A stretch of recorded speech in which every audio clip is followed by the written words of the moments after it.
Hello, welcome to Barbed Audio. I'm your host Jonty, and today we're joined by a very exciting solo artist by the name of Alex Francis. Hello, Alex. Hello. Today we're just going to get to know a bit about Alex and kind of her music and just all the good bits really. So I guess just starting off, let everyone out there know who you are.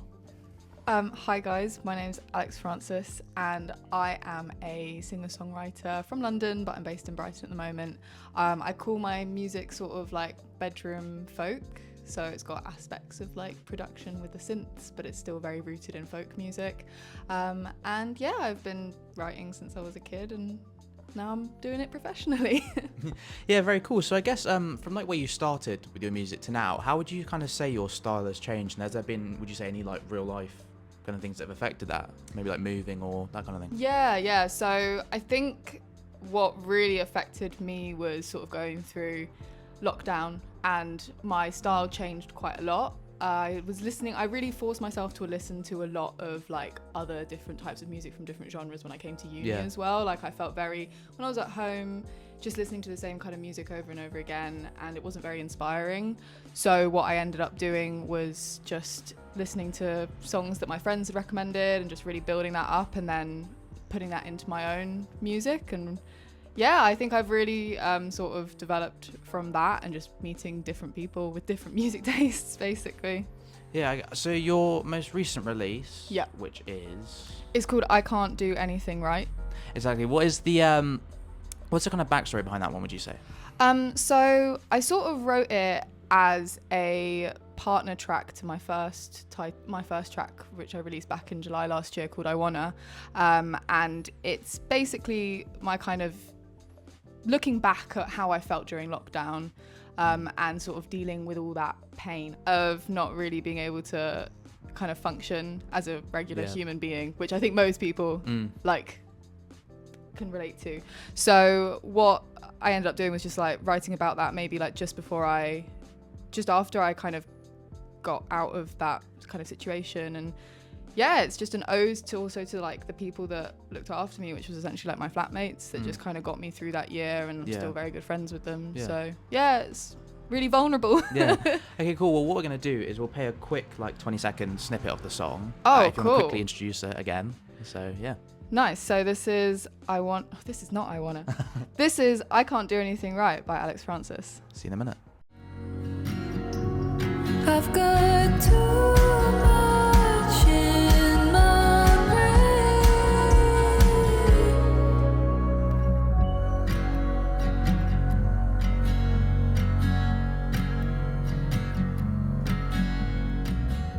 Cool. So we're back. So that was I Can't Do Anything Right by Alex Francis.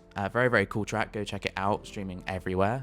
Very, very cool second single from you. Yes, my very second cool. single. So getting more into it. So a topic I kind of like to talk to a lot of artists about is what is your view on the current music industry with kind of the coming age of TikTok and that being the forefront of promotion, and kind of how does that affect you as an artist? You know, we've had people kind of say before, like sometimes it can be a lot of work, sometimes it can be slightly disheartening, or it can be quite a big kind of motivation because you kind of need to push through that wall kind of thing. So I just wanted to know what your view is. Yeah, it's definitely one of those things where I don't want to call it like a necessary evil, but in the world now, it's one of the main platforms. I don't think it's the only platform. I still think you're able to be successful without pushing TikTok, but I think it still needs to be there and present within your workload. Because it is like being a musician and doing this and promoting yourself is a second job. If like it's a job in itself, and it's like it's a lot of work to do, to think about recording and then making things that actually work on TikTok. I was thinking about this walking over, actually, how like I haven't promoted this single enough on TikTok, there's like you have that push at the beginning when it's just out, and then you start to think, oh gosh, I've got to do this for the next month, like every day, like a video, like a post, and it just feels like a lot.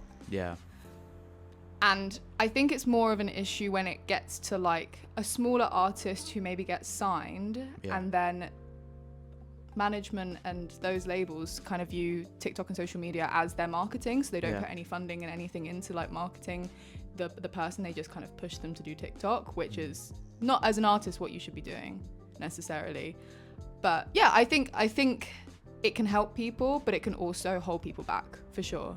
And I don't really know where the mix is, because if you're writing music that's not for like 14 to 18 year olds who are mainly using the platform, then how does that translate into like actual streams? How does it translate into like your live shows? Is it really worth it at this point in your time, putting that effort into it, when you're not seeing, when really at our level, at my level, you want people to show up to shows and you want people to stream the music. I haven't had anyone come up to me at a gig and be like, I saw you on TikTok. So it's I think everyone is different, and everyone's journey through TikTok and social media is very individual. Exactly. I think it is very much a numbers game, because it's a weird one, the world of TikTok. I think I was talking to a previous band about it, and they were saying about how it's the balance of being social media present, but also having like a mysterious element to you, where you're kind of, and it's difficult because no one wants to do the, oh, guess the drummer kind of thing. No one. That's the whole joke, isn't it? But I think there's an importance of kind of, it's difficult to kind of exactly pinpoint it, but it's just the creative content that I think you have to kind of take a step out and be like, would I kind of watch this? 100%. I think it's selling yourself, but not being too cringy. It's authentic, and it's also like I take that route a lot, where I look at my TikTok and I'm like, what do I actually enjoy watching? A lot of the time, like the videos I post is like me singing a cover or singing my song, and I realize I rarely ever watch people doing that. So it's made me think about changing my tact a little bit. What that tact is, I don't know. There needs to be a period of testing. But yeah, it's definitely like, and it's about being authentic. Yeah, because I think again, it's one of those platforms, like with social media is the free thing to promote yourself, because otherwise from that, I think it's difficult, because you can't too judge people for charging for services, because it's obviously becoming to a more expensive world. So, but I think that does damage a lot of creative people, in that having kind of that more outreach or wanting to promote, maybe that's getting in a blog or kind of stuff around that. I think it is becoming more expensive and slightly more of a money game, which I think is difficult, but maybe it's one of those things where I think there's a craft in knowing where well to spend your money. You know, I think gigging, that's a big thing that still helps a lot. I think that natural growth, but just trying to force it too much through TikTok, I don't think works. You know, I think it's just so difficult when it's so easy to release now. You know, I think you can almost, it's getting to the point where you can almost release for free. Definitely, which I think is just mental. So, and I also think like TikTok's a bit of a lottery. Like it's sort of gambling vibes. Yeah, it really is. I'd say. I think it's incredible what it's done for some people, but it's the same as like, it's literally the same as gambling, I think. Not in like a don't gamble, like it's just like it is so unlikely that anyone's going to blow up, and if you do, like, you'll get one video that blows up and then maybe you're back at square one. So just don't know what to do, really. Just keep doing and keep making music. That's all I say. Just keep following your passion. Sort out the social media afterwards. It will come second nature, I guess. But I guess next question. So what is like an album you'd recommend for people to listen to start to finish that is quite underrated? Because I think on Barbed Audio, I'm trying to kind of push more for people to listen to albums, because it is coming to the age now where almost they're starting to fizzle out, because I mean, there's the resurgence of vinyl, which is great, but with Spotify it is literally like, I like this one song, but then the whole album usually is created for you to listen to start to finish. So I just wonder if is there like an artist or just like a specific album that you'd recommend? Oh, this was really difficult. I actually like this question like kept me go up at night. But I was listening to an album on the way down, and I wish I could have choose is someone from like the Brighton music scene, but I haven't got really like into it as much as I would have liked to. So I'm gonna choose like someone from like the Midwest emo vibe. So there's this, they're not together anymore. They're this artist called Fourth Wanderers. Okay. And they're perfect. They're like my definition of like you know, like, I don't know if you've heard of Wednesday, like the artist. Maybe. They do like this big like screaming song, and it's incredible. Okay. It's amazing. But this artist, Fourth Wanderers, they have their self-titled album, which came out in 2018, that I just love. Like, it is just a sit down, listen through the whole way. It's a story. Yeah. And I just couldn't I couldn't think of anything else.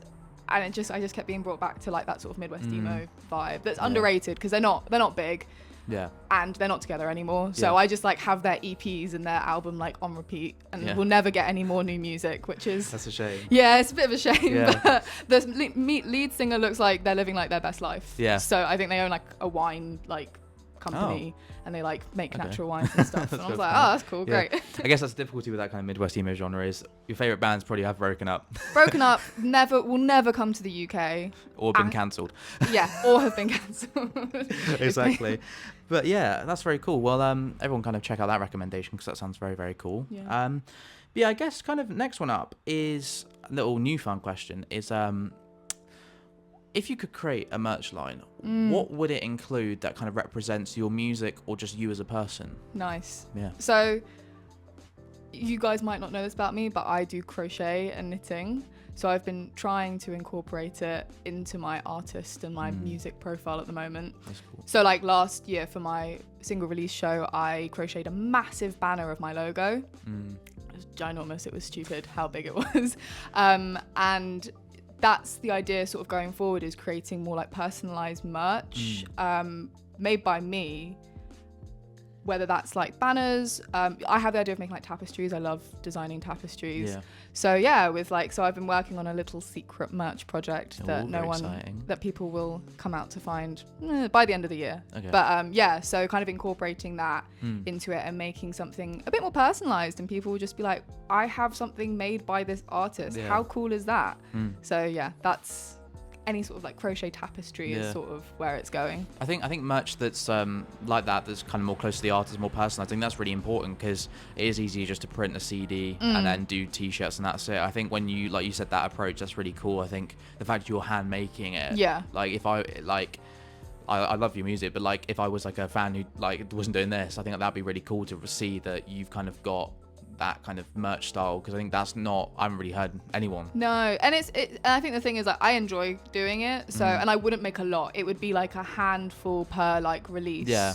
And then it would be like a coveted item. And then I still want to do like regular merch, which Yeah. we're also designing, which is again going to be very fun and very cool. And I'm very excited.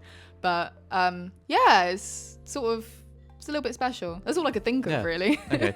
Yeah, cool. Well, I guess breaking off the music now, going into the more kind of fun section with Yeah. little random bits so people to get to know about you. What's like a recent venture or hobby you've been into? I mean, you just said about Yes. knitting and crocheting and all that, but is there anything else? So I was saying this just before we start the interview. Yes, the meeting. I've sort of been like going into graphic design and sort of working on my own stuff just to kind of build up that visual assets, but just also like just trying to be a bit more creative, and not just in the music scene, but like visual creativity is so important in the music world anyway. So yeah, I just kind of wanted to work on that a lot more. Other than that, I live a pretty boring life. just design, crochet, I'm a grandma, so that's any kind of grandma hobby is Yeah, the grandma call is always yeah, good. that's So, it. Yeah. Okay, cool. Well, I guess following on from that, my room, I always say this, there's loads of stuff Yeah. everywhere. Stuff. Love collecting Love little stuff. trinkets. What would you say is something you like collecting? Ooh, Yeah. good question. I love collecting home goods. So like mainly like kitchen stuff, like vintage, Yeah. old school, like kind of sometimes very ugly, very kitsch. I love that stuff.